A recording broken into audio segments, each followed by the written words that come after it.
Mesdames, Mesdemoiselles et Messieurs, bonjour et bienvenue sur Contact Pro Live. C'est Germain Caïdo à la présentation. Aujourd'hui, une fois de plus, nous venons avec un maxi size of un nouveau numéro. Ce nouveau numéro, nous allons commencer à les diffuser une fois par semaine. Donc, nous vous apporterons ça une fois par semaine. Et nous parlerons quoi? Nous parlerons de la santé. Et le premier invité qui va bientôt se présenter, c'est un médecin dans le domaine médical et il évolue ici en Afrique du Sud. Donc, qu'est-ce qui se passe avec la santé? La santé, tout le monde en a besoin. Donc, nous allons causer qu'est-ce qui a motivé à ce que notre invité puisse s'atteler dans ce genre de choses. Aujourd'hui, nous avons le plaisir de recevoir encore une fois de plus le docteur Ilunga, qui est passé une fois de plus, ça c'est la deuxième fois que vous êtes passé dans cette émission, donc sur notre plateau ici. Et vous aviez parlé, la dernière fois vous parliez de la politique,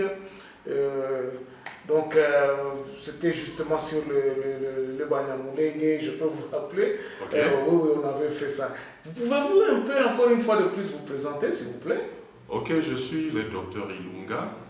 Je suis médecin de formation, je suis diplômé, disons, docteur en médecine, chirurgie et accouchement de l'université de Lubumbashi au Congo. Actuellement, je fais mon cursus de spécialisation en emergency medicine à l'université de Cape Town. Je suis aussi membre de l'UDPS depuis les années 2005. Actuellement, je suis basé ici en Afrique du Sud. Ok. Quelles sont votre lecture de la situation politique en attendant que nous puissions nous plonger dans le juste 2 minutes, si vous pouvez nous en parler, quel est votre point de vue sur la situation un peu de notre pays? Bon, pour aujourd'hui, si tu peux me le permettre, je me réserve de ne pas donner une opinion sur la situation politique. Il y a quand même il y a du tumulte là-bas. Certainement, il y a du tumulte, mais nous devons, je crois, garder espoir. Exactement. Ok, aujourd'hui, nous allons parler santé. Okay. J'ai croisé encore une fois de plus, docteur, dans tout ce que nous faisons. Nous avons parlé longuement sur des solutions qu'il pensait qu'ils pourraient apporter quelque chose sur le plan sanitaire de notre pays. Parce que souvenez-vous que tout le monde ici à l'extérieur est en train de penser comment je vais rentrer à la maison et quel est l'élément que je peux apporter qui peut alléger, donc qui peut essayer un peu de résoudre certains problèmes que nous avons au pays. Et docteur réfléchit sur un sujet qui va bientôt, disons, qui va nous essayer un peu de nous introduire aujourd'hui. Parce qu'aujourd'hui, l'émission d'aujourd'hui, nous allons tout simplement essayer un peu de voir quel est essayer un peu de situer où est le problème en fait. Et je voudrais, dans un premier temps, la première des questions que je voudrais vous poser, quel est votre point de vue sur la santé des Congolais et comment nous avons des médecins, quel est votre point de vue, votre lecture en fait de la santé en République démocratique du Congo?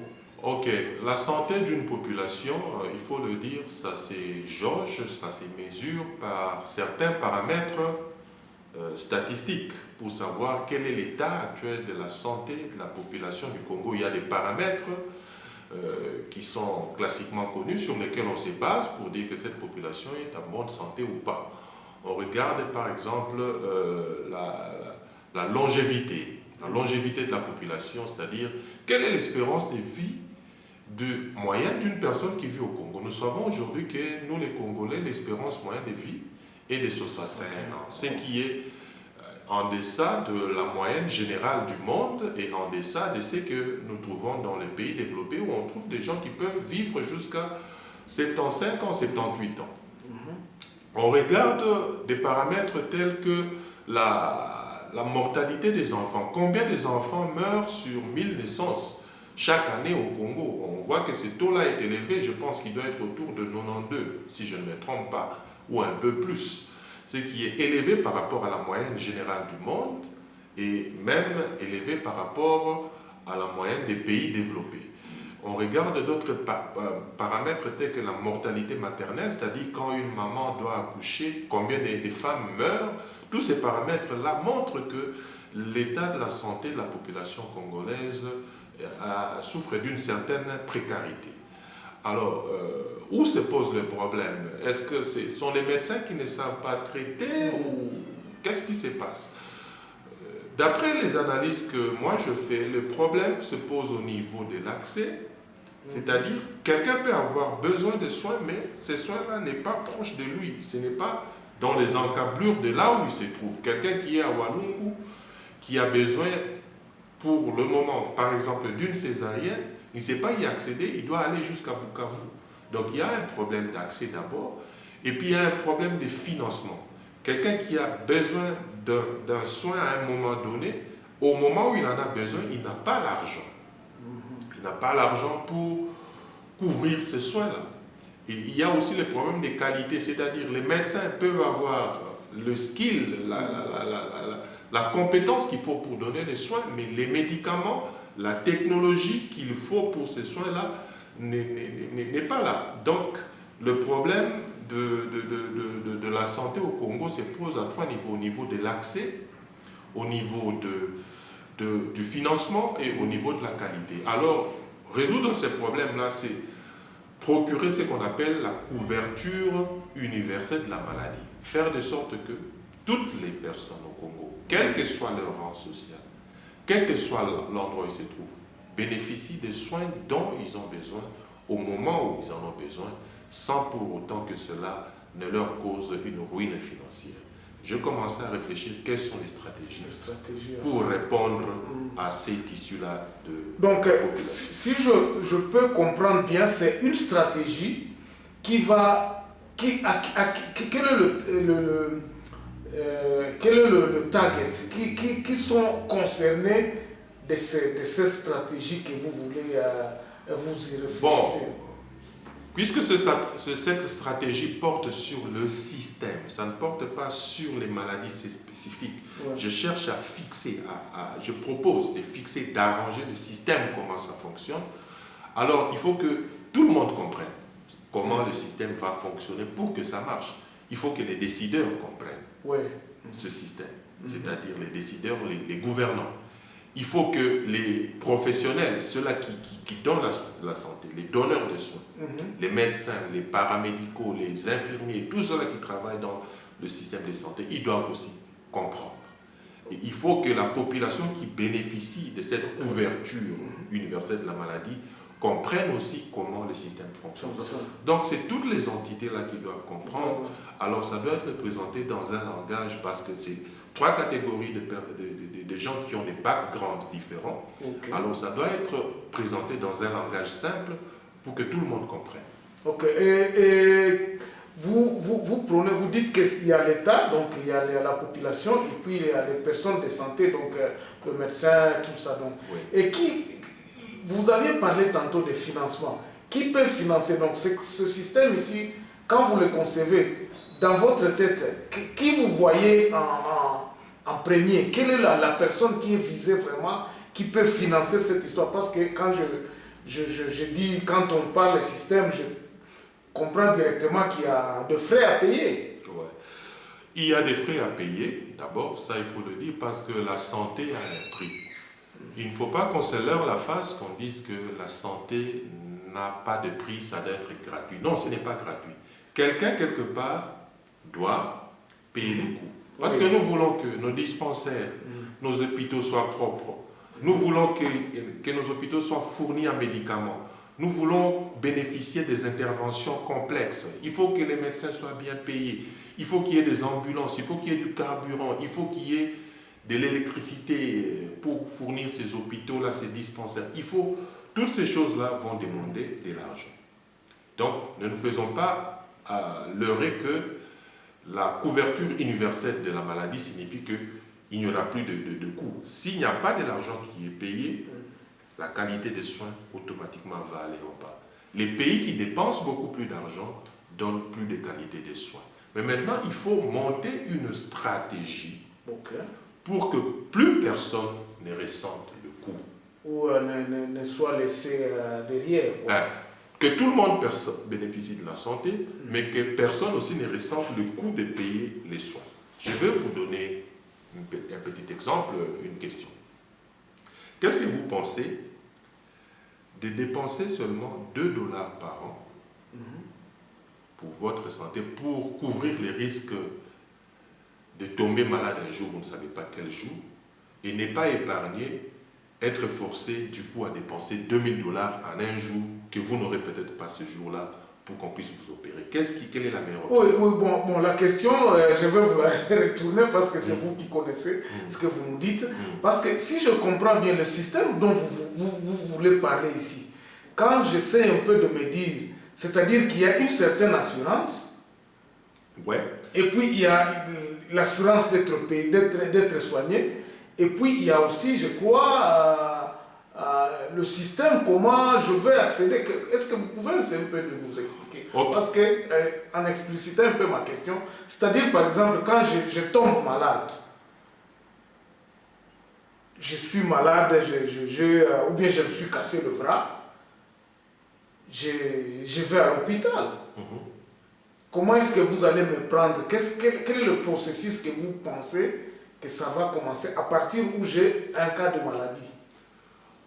Ok, je n'ai pas bien compris peut-être votre question. Donc, vous aviez parlé de système, un système à l'accès à la santé. Donc, j'ai un problème, je suis malade aujourd'hui ou bien je me suis cassé le bras. Vous aviez parlé de $2. Est-ce que ça va me couvrir et l'accès à ce système et l'accès aux soins? Bon, pour aujourd'hui, nous sommes d'abord en train de réfléchir ensemble comment nous pouvons couvrir le financement. Ok. Comment tu vas accéder, ça c'est un autre aspect aussi très complexe que nous allons essayer d'expliquer. Et les soins dont tu vas bénéficier pour cette fracture-là, comment faire pour que ça soit de qualité, c'est aussi un autre aspect. Mais aujourd'hui, je veux que nous discutions comment nous allons constituer les fonds, parce que tu as demandé qui va payer les soins. Mais j'ai d'abord posé la question, j'ai donné l'exemple de prépayer, donner $2 en avance par an, seulement $2. Même si tu n'es pas malade ou tu es malade, tu donnes $2, quelque part là, on épargne ça. Mais les jours où tu es malade, tu es couvert de toutes les sortes de maladies. Donc ça, de ce côté-là, c'est une assurance. C'est une assurance. C'est une assurance, donc. Donc pour ce qui est du financement, donc, il y a une dizaine d'années, tous les pays du monde, au sein de l'OMS, se sont réunis, se sont dit, il faut que tout le monde bénéficie de la santé, il faut que les pays, les gouvernements trouvent des mécanismes et des stratégies pour préfinancer les soins de leur population, de sorte que personne ne ressente plus de coûts. Maintenant, pour le cas spécifique du Congo, qui va payer ces soins? Il y a des pays où l'État couvre tout parce qu'ils ont des moyens très puissants. Nous, au Congo, notre budget est encore très, très minime.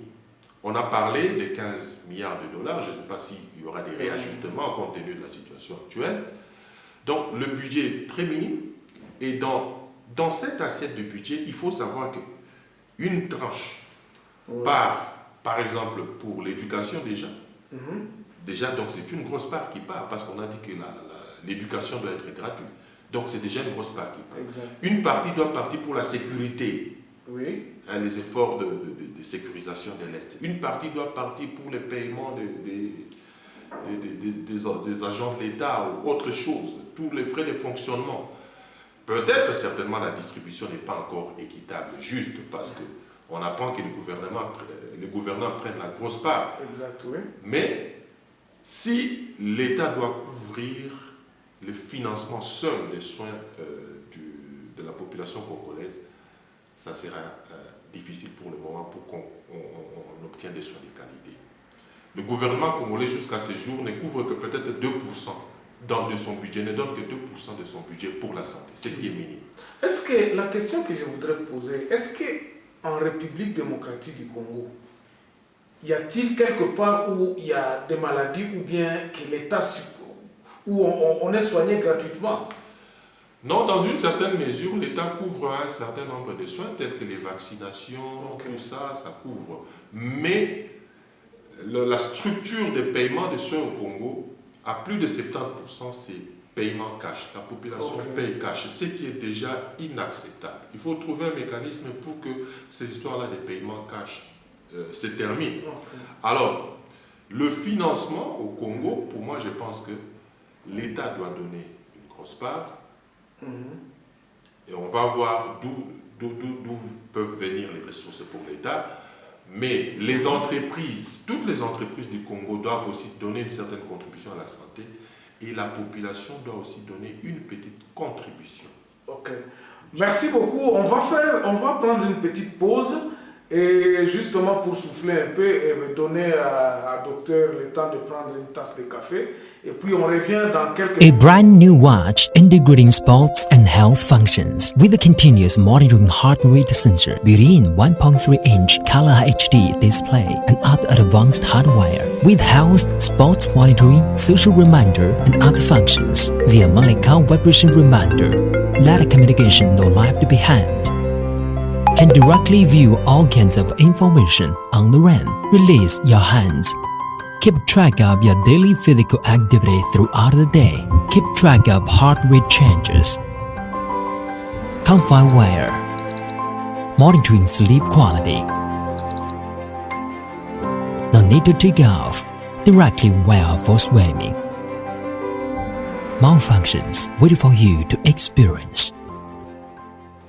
Nous revoilà encore une fois de plus dans notre deuxième partie où nous allons parler, nous continuons toujours avec Dr Ilunga, c'est quand pour la fin de votre spécialisation ici? C'est l'année prochaine. L'année prochaine, ouais. Donc vous vous préparez pour faire la valise. Bien sûr, je dois me préparer pour aller servir mon pays, je dois me préparer pour aller servir mon pays, certainement. Et donc, maintenant, nous allons passer sur l'aspect de financement de ce projet ici. Okay. Je crois que tout le monde a compris c'est un système, au fait. Un système qui va vous permettre à la population, c'est vous qui vous le dites, la population donc, va essayer un peu d'avoir l'accès à la santé et puis d'avoir une certaine assurance sur les soins. Par exemple, il y a des maladies. Et vous pensez que qui peut financer ça? Donc, comme je dis, dans d'autres pays, l'État seul peut financer les soins. Mais au Congo, compte tenu du budget qui est encore maigre, il faut aussi une part de contribution des entreprises. Donc, une contribution de l'État, contribution des entreprises et, dans une certaine mesure, une contribution de la population. Si la population contribue au financement, au préfinancement en quelque sorte des soins de santé, donc dans cette caisse commune où on déverse les finances pour la santé, la population se sentira un peu plus responsabilisée, plus ayant droit à bénéficier réellement de ce soin de santé universel si elle contribue à quelque chose. Mais elle ne ressentira plus le coût comme si elle payait du coût cash. Vous comprenez? Les entreprises doivent aussi contribuer parce que, dans une certaine mesure, la bonne santé des employés des entreprises améliore leur productivité, donc leurs bénéfices. L'État doit être le principal contributeur parce que c'est lui le responsable de la population. En quelque sorte, les entrées de l'État, l'argent de l'État, en quelque sorte, ce sont les contribuables de la population. Donc, l'État doit être le principal pourvoyeur. Bon, docteur, je voudrais, c'est un peu qu'on se mette d'accord ici. Le système dont vous parlez, donc, ça sera quelque chose qui sera intégré dans le gouvernement ou ça sera quelque chose de privé?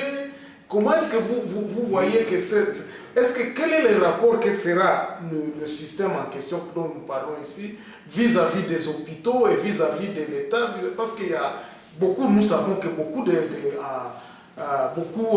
soins en République démocratique du Congo, je crois que 80% est dans le privé. Ok, il faut faire la part des choses entre celui qui paye les soins et celui qui donne les soins. Celui qui donne les soins, il y a les privés, il y a les publics. Ok. Ça, ce n'est pas un problème. Mais celui qui paye les soins ici, moi, je veux que ça soit maintenant cette organisation que l'État va organiser, une espèce d'assurance nationale qui va payer pour les soins et privés et publics. Mais quitte au ministère de la Santé à structurer comment est-ce qu'un malade peut passer au privé ou au public, quels sont les cheminements qui peuvent passer selon la complexité de la maladie. Donc ça sera quelque chose qui est intégré dans le soin, donc dans le programme gouvernemental? Oui, ça sera intégré, ça sera comme si tout le monde doit comprendre maintenant que nous travaillons dans un système de santé. Si les soins primaires doivent commencer au centre de santé pour tel niveau, quand ça devient plus complexe, il doit aller à la zone de santé où il doit aller dans un hôpital spécialisé privé ou aux cliniques universitaires au troisième niveau. Cet échelon-là n'est couvert que par la même caisse de financement. Ok, donc c'est une caisse finalement de financement commun, où il y a plusieurs inputs, où l'État met l'argent, où les entreprises mettent l'argent et où la population met l'argent.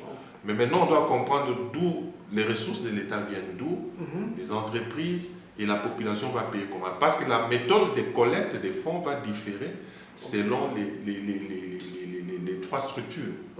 Collecter l'argent au niveau de la population, ça sera différent que ce que l'État donne. Mais, docteur, nous avons une population à 90% très faible en République démocratique du Congo. Le revenu de la population n'est pas commun, donc tout le monde ne gagne pas la même chose. Et puis nous avons beaucoup de gens qui ne travaillent pas, qui sont dans l'informel. Comment vous pensez concilier ça pour mettre tout le monde dans un même sac? Ok, donc ici tu veux qu'on discute un peu comment on va collecter l'argent au niveau de la population. La population congolaise a une structure un peu hétérogène qui va demander aussi que la collecte doit être faite d'une certaine manière hétérogène pour assurer l'équitabilité. Parce que tout le monde n'a pas la même revenu. En ville, dans les milieux urbains par exemple, il y a plus de 60% qui vit dans l'informel, donc qui n'a pas un salaire régulier chaque mois. La façon de collecter chez eux sera différente de ceux-là qui travaillent de manière régulière, qui ont des salaires. Ça sera aussi différent de ceux-là qui sont dans les villages, qui sont dans le secteur agricole, informel agricole, qui ont des revenus très faibles. La plupart de notre population vit en deçà de 2 dollars par jour. C'est par jour. Hein? Par jour, ouais. 2 dollars par jour. Alors, on doit tenir compte de ça parce que tout le monde n'a pas le même revenu. Donc, la façon de collecter et le montant qui sera fixé pour ces différentes catégories de la population, ça sera donc un peu hétérogène. Ok. Et donc, vous pensez que les gens qui ne travaillent pas pourront aussi être admis à contribuer et à bénéficier du système? Oui, parce que pour bénéficier dans le système, il faut entrer dans le pool de cette assurance. Il faut être partie prenante de cette pool d'assurance pour bénéficier. Et comment vous allez le faire? Parce que les gens peut-être ne vous comprendront pas, parce qu'ils se diront, mais comment je peux bénéficier d'une opération, par exemple, de 30 000 rand avec 2 dollars par an? Oui, parce que plus les gens qui contribuent sont nombreux, plus chacun contribuera un peu. C'est ce que nous oublions. Si tu veux payer toi-même seulement le jour où tu tombes malade, tu vas payer peut-être 2 000 dollars que tu n'as pas. Mais si chaque année, tu donnes seulement 2 dollars, tu ne vas pas vraiment ressentir les coûts. Je crois que même pour une personne qui vit en deçà avec 1 dollar par jour, il peut supporter de sacrifier 2 dollars pour une année. Ça, en moyenne, tout le monde peut le faire. Je crois. Est-ce que le 2 dollars là dont vous parlez, vous aviez déjà fait des calculs estimatifs? J'ai estimé comme ça que 2 dollars, c'est ce qui serait un peu plus acceptable. Bon, si on prend que tout le monde donne 2 dollars sur 80 millions de la population, ça fait déjà 160 millions de dollars. Si les entreprises donnent et l'État donne aussi, alors on peut arriver dans le 2 milliards de dollars comme budget annuel de la santé. Ça sera déjà un grand boum, pourvu que cet argent-là soit ceux-là qui seront chargés de la gestion de cet argent, puissent le gérer de manière saine et puissent distribuer en fonction des besoins. C'est-à-dire qu'il faut que là où il n'y a plus de besoins, que le financement aille plus là-bas. C'est-à-dire qu'on met dans une caisse commune et on redistribue selon les besoins. De sorte que, donc c'est basé sur le principe de la solidarité nationale. Que nous pouvons différer par la qualité de nos voitures, nous pouvons différer par la qualité de nos maisons ou de nos habits, mais pour ce qui est de la santé, il ne doit pas y avoir de différence entre les riches et les pauvres. Nous tous, nous devons bénéficier de la même qualité de santé. Il y a une question qui me vient à l'esprit, c'est-à-dire que regardez toutes les institutions médicales, en commençant par le polyclinique, enfin, ça, c'est mon... Je ne suis pas dans le domaine, mais j'ai une estimation que peut-être c'est 60% des institutions médicales qui sont privées. Et ces gens-là font du business. Comment est-ce que ces gens-là, vous allez les attirer pour entrer dans le système? Mais quand même, ils seront rassurés maintenant d'un paiement sûr. Parce que quand ils ont des malades qui ont des problèmes de paiement, leurs entrées sont aussi difficiles. Mais quand il y a une assurance qui va payer, je pense que leur fonctionnement sera plus rassuré. Mais seulement, il faut protéger contre les exagérations des prix, ce qu'on appelle le moral hazard. Il y a tout un mécanisme qui sera mis au point pour éviter les exagérations dans les frais. Il y aura une standardisation des frais. Selon la complexité de l'intervention, un prix standard sera fixé, tout ça. Et le malade va suivre le schéma que le système de santé lui oblige de suivre. C'est-à-dire que si pour un soin de tel niveau, tu dois être suivi au centre de santé primaire de l'État, c'est là-bas que tu vas aller. Mais si pour un tel soin complexe, tu dois aller à une polyclinique privée, c'est là que tu vas aller. Ma proposition à moi, c'est qu'au niveau primaire, qu'il y ait beaucoup plus de structures de l'État, mais au niveau des spécialités, là, les privés peuvent intervenir. Et c'est toujours cette organisation-là nationale qui est établie par l'État qui va financer tous ces soins-là. Ok. Et pouvez-vous alors nous parler un peu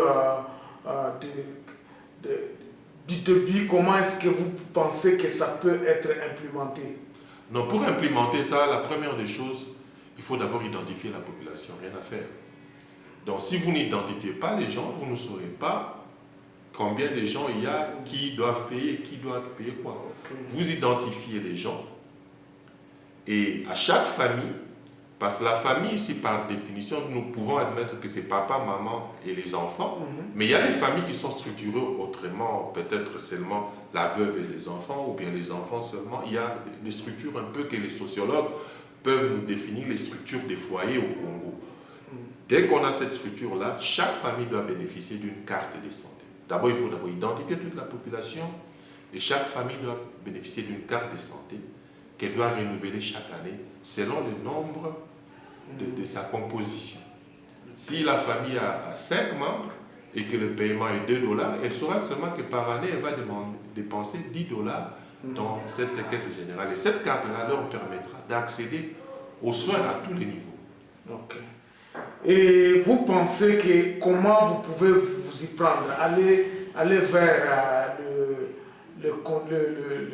les dirigeants ou les politiques pour faire admettre ce projet, ou est-ce que vous pensez que non, ça peut commencer à intégrer, ou bien quelles sont les propositions? Notre média ici, nous vous donnons cette place justement pour divulguer, mais quelles sont les étapes que vous allez prendre pour que vous pensiez que ça peut être intégré dans un programme? Comment est-ce que vous y prenez? Bon, le problème, c'est d'abord d'en parler. Quand on en parle là, tu ne peux pas avoir une lumière et la mettre sous la table. Si on parlait sur les médias, les décideurs suivent. S'ils trouvent que ça peut être intéressant, ils peuvent vous rapprocher pour présenter en détail ce que vous pensez faire. Okay. Et quelles sont les difficultés que vous pensez que ça peut avoir pour être implémenté? La difficulté, c'est la difficulté administrative, parce que le Congo n'est pas un pays déjà bien administré. pour assurer la collecte des fonds. C'est pourquoi j'ai dit, dans les villages, la collecte ne se fera pas comme dans les villes, le même système. Pour les villages, je propose que la collecte se fasse au niveau des mutuelles. Ce système des mutuelles a réussi au Rwanda pour la santé pour tous. Qu'il y ait des mutuelles des familles, par exemple 50 familles, où le chef de mutuelle collecte l'argent à ce niveau-là et déverse au niveau de cette caisse-là nationale pour les villages. Parce que là, c'est le secteur informel agricole. On ne sait pas quand est-ce qu'ils vont avoir l'argent, quand est-ce qu'ils ne vont pas. Pour les villes, ceux-là qui travaillent dans le secteur informel, il faut une technologie qu'on appelle le Health Mobile, c'est-à-dire que les responsables des familles doivent avoir leur carte SIM enregistrée au niveau du système de santé, de sorte que quand ils achètent les unités, là on peut faire des prélèvements d'argent en concordance avec les sociétés de télécommunications. On peut faire des prélèvements pour toute l'année, progressivement, pour totaliser les montants que la famille doit. Mais ceux-là qui travaillent dans les entreprises formelles, dans le secteur formel, on peut prélever à la source dans leur compte bancaire. Donc ça sera donné au choix. Ça sera donné au choix de ceux qui adhèrent ou bien au système de santé de définir comment est-ce qu'ils peuvent commencer à payer. S'ils sont par exemple de l'informel, ils peuvent laisser, quand ils achètent les unités, on prélève petit à petit. S'ils travaillent, normalement, il a un compte bancaire. Quand on le paye, on peut didacter directement et ça va dans la caisse générale. Mais ceux-là qui sont au village, je pense que c'est mieux des micro-poules dans les mutuelles, 50 familles, 50 familles. Parce que là, ça serait un peu très complexe de collecter là-bas. L'administration n'est pas encore très solide pour organiser un système électronique partout, comme ça s'est fait dans les pays développés. Donc, vous avez raison, la collecte des fonds, c'est ça le nerf du problème. Ça, c'est au niveau de la population. Mais l'État aussi doit donner. Parce que l'État a des revenus à partir des taxes, à partir des ressources, de ces ressources qu'il vend et à partir de l'aide internationale. L'État doit organiser une part bonne de son budget pour la santé. Les États africains s'étaient réunis à Abuja, je crois en 2001, ils ont dit qu'en principe, nous devons faire, nous, les États africains, un effort pour que 15% de notre budget aille à la santé. Mais le Congo, nous sommes encore à 2% seulement, moins de 2% d'ailleurs. Je ne veux pas forcer le gouvernement à y aller vite, mais ils peuvent progresser chaque année jusqu'à atteindre les 15%. Alors les entreprises aussi doivent avoir des taxes spéciaux pour la santé, de sorte que cette caisse générale fasse autour de 2 milliards et le gestionnaire de ce fonds-là va payer tous les soins au travers de la République, l'achat des médicaments, et ainsi de suite. Ok, nous sommes pratiquement arrivés à la fin de cette tranche d'aujourd'hui.